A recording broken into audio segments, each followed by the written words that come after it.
I want to ask about the state of the game as it is today and the changes that have been made Mhm. over the years. Do you think it's better for the game in which when you were playing, now that we've got all these stoppages to make sure the calls are correct as opposed to let's play the game? Well, yeah, quite a bit of change, and basically the biggest part of the changes is the game has been made uh, has attempted to be made safer by different type of rules that they have, and one in line that really should be and should always be there is to protect the quarterback. But as far as the game playing itself, the years I played, uh, the moment that ball was snapped, that guy on the other side was trying to beat me until I couldn't walk. Right? And that's in pass routes. Today, when that ball is snapped, the guy got at least 5 yards, max 10, before he can ever be touched. Shoot, hey, If that was I if would that I was would have loved to be in that I was situation. just Okay. gonna ask that. If that was the case back then, you guys would have been playing a lot longer, huh? Well, I'm telling you. So, well, the biggest part of the change is basically the rules, and it's a lot less contact than it has. You know, guys practice in shorts and shoulder pads, or shorts more or less, and shoulder pads. Oh, 2 of the 3 or 3 of the 4 days. Yeah, we played, man. You had practice shoulder pads, and you were thumping during practice leading up to the week of the game. And personally, and this is my belief personally, is that it's like any other thing. If you condition your body and your mind to deal with situations, then you move on and not be concerned with it. So that's what I try to do is put myself in a position. Hey, when it comes around, do what has to be done and go to the next move. So Yeah. I don't know whether or not this is going to occur with everything going on, but guys do not hit as much and don't have as much contact. And like I said, the only real concern in that whole process would be for the guy who's a quarterback, because shoot, he could get nailed from the blind side and be gone for the rest of the game, if not for the rest of the year. Yeah. Earlier, you were talking about the current state of the Cowboys and them picking up on the defensive side. There's some stuff going on with Dak and contract and all. What is the latest that you've heard as far as him being signed on? I guess as the franchise player or not franchise player, and how does that unsettle the team heading into training camps? Well, as far as players are concerned, I don't think it really affects the players to that extent, because we went through during the course of my 11 years, myself as well as quite a few other guys went through a similar situation. But the locker room environment never changed, and the effort for the player never changed. This was just something, as it was referred to, being off stage.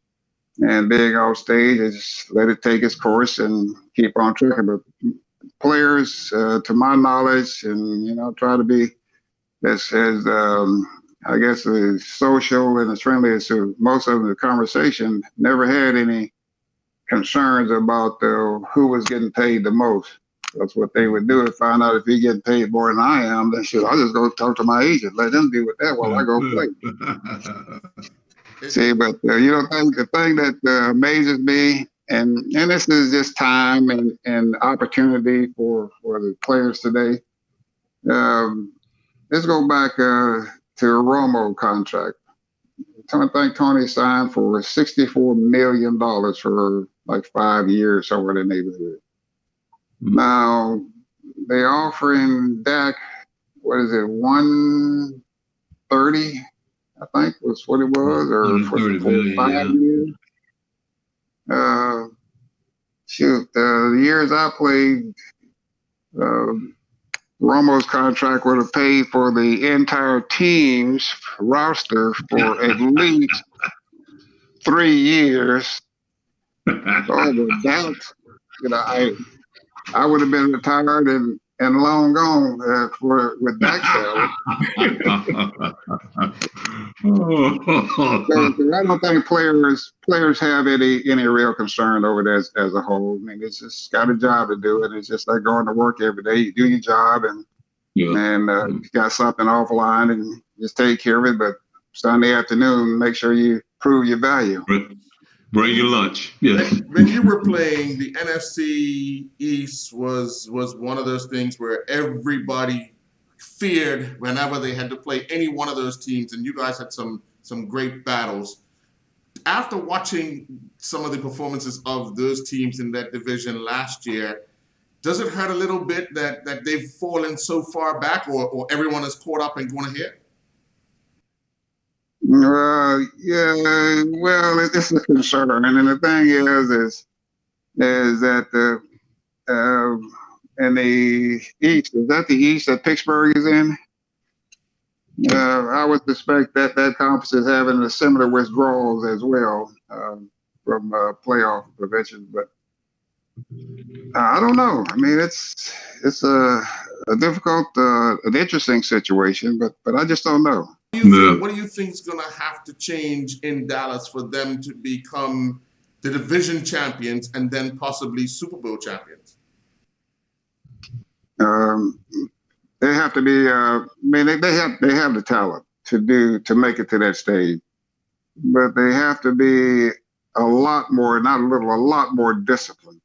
You know, the thing that killed Dallas last season, they gave up more yardage and penalties than sometimes they gain in rushing, and that could really kind of destroy. You have a great play and then you got a penalty, or you have a great run and then something happens to the ball. So, and you're wide open and you miss a catch, and these things don't happen all at once. But once you review them, it looks like it's all in the same game. But it's different aspects of different games. But I think those guys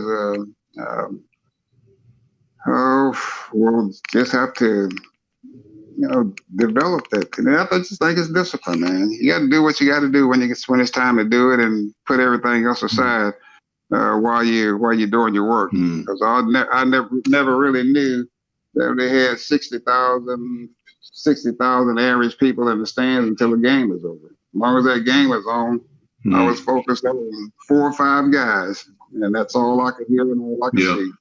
My final question would be the guys that are just starting, the rookies that were just drafted, unable to start to get with the guys this early as they would normally do. How much is it hurting them as time goes on that they're not able to get those reps to get up to speed to where they're going to need to be if they stand any chance of starting a season? Well, that's going to be difficult for them. And it'll probably, it'll probably end up being on-the-job training.